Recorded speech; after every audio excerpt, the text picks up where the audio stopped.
Hello दोस्तों, SK free शिक्षा में आपका स्वागत है। आज हम पढ़ेंगे नंबर सिस्टम के बारे में।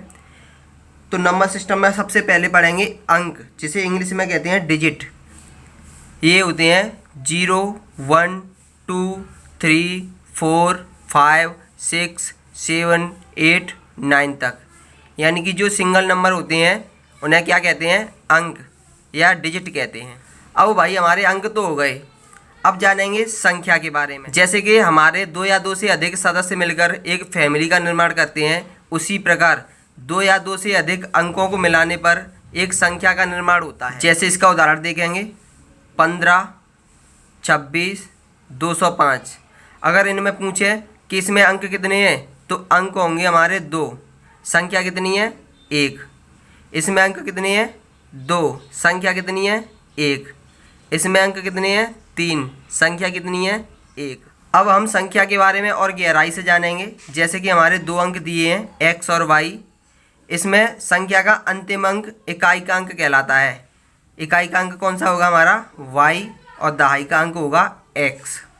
दहाई के अंक का मतलब होता है 10 गुना, यानी कि उसमें 10 का गुणा हो जाता है। जैसे कि हमारा 35 है, इसमें इकाई का अंक कितना है? 5 प्लस दहाई का अंक 3। इसमें 10 का गुणा होगा तो कितना हो जाएगा? इंटू 10, यानी कि ये हो जाएगा 30 प्लस 5। क्लियर?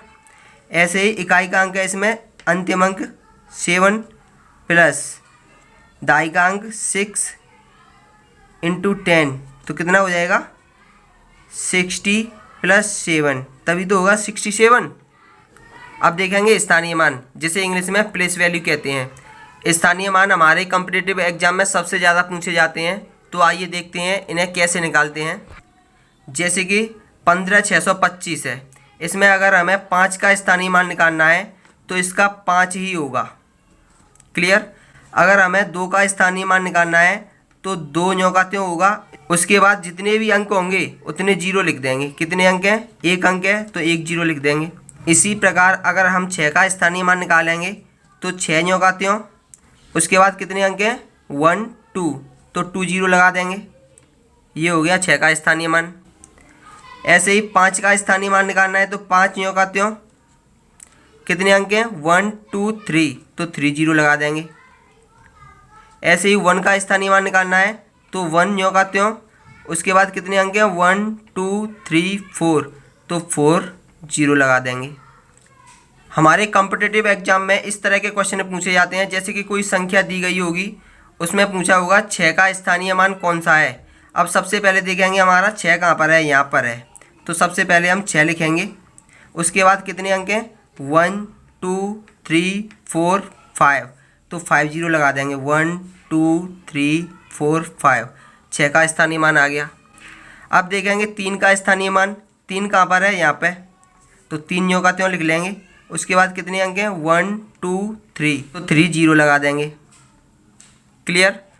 अब देखेंगे 9 का स्थानीय मान कितना है, तो 9 यहाँ पर है तो 9 लिखेंगे। उसके बाद कितने अंक हैं? 1, तो 1 0 लिख देंगे। अब 5 का स्थानीय मान, 5 कहाँ पर है? यहाँ पर। उसके बाद कितने अंक हैं? 2, तो 5 के बाद 2 0 लगा देंगे। ये है हमारे स्थानीय मान। अब देखेंगे जातीय मान, जिसे इंग्लिश में फेस वैल्यू कहते हैं। तो किसी संख्या का जातीय मान उस संख्या का अपना मान होता है, चाहे वह किसी भी स्थान पर हो। जैसे हमारी संख्या ये है, अगर इसमें पूछा है कि 5 का जातीय मान क्या होगा, तो 5 का जातीय मान 5 ही होगा। 3 का जातीय मान क्या होगा, तो 3 का जातीय मान 3 ही रहेगा। 2 का जातीय मान 2 ही रहेगा। 1 का जातीय मान 1 ही रहेगा। क्लियर? इसमें इस प्रकार के क्वेश्चन आते हैं। जैसे कि कोई संख्या दी गई होगी, उसमें 6 के स्थानीय मान और जातीय मान में अंतर बताना है। तो सबसे पहले 6 का स्थानीय मान निकालेंगे। स्थानीय मान कैसे निकालते हैं ये मैंने आपको बता दिया है। 6 न्यों का त्यों लिखेंगे। उसके बाद कितने अंक हैं ये गिनेंगे। 1 2 3, तो 3 0 लगा देंगे। अब देखेंगे जातीय मान। जातीय मान किसे कहते हैं? जातीय मान संख्या का खुद का मान होता है, ठीक है, वह किसी भी स्थान पर हो। अब 6 का जातीय मान क्या होगा? 6 होगा। पूछा क्या है? अंतर पूछा है, तो माइनस कर देंगे। तो इसको घटाने के बाद कितना आ जाएगा? यहाँ पर 9 बचेंगे, फिर 9 बचेंगे, 5, ये आ गया हमारा अंतर। इसी प्रकार एक और क्वेश्चन है, एक संख्या दी गई होगी जिसमें 8 के स्थानीय मान तथा 7 के स्थानीय मान का अंतर बताना है। तो 8 का स्थानीय मान निकालेंगे, तो 8 लिखेंगे, उसके बाद कितने अंक हैं 1 2 3, तो 30 लिख देंगे, माइनस अंतर पूछा है तो माइनस लगा देंगे। 7 का स्थानीय मान, 7 कहाँ पर है यहाँ पर, तो 7 नहीं होगा, त्यों कितने अंक हैं बाद में 1, तो 1 लिख देंगे। तो इसका अंतर आ जाएगा 7। यह आ गया हमारा आंसर।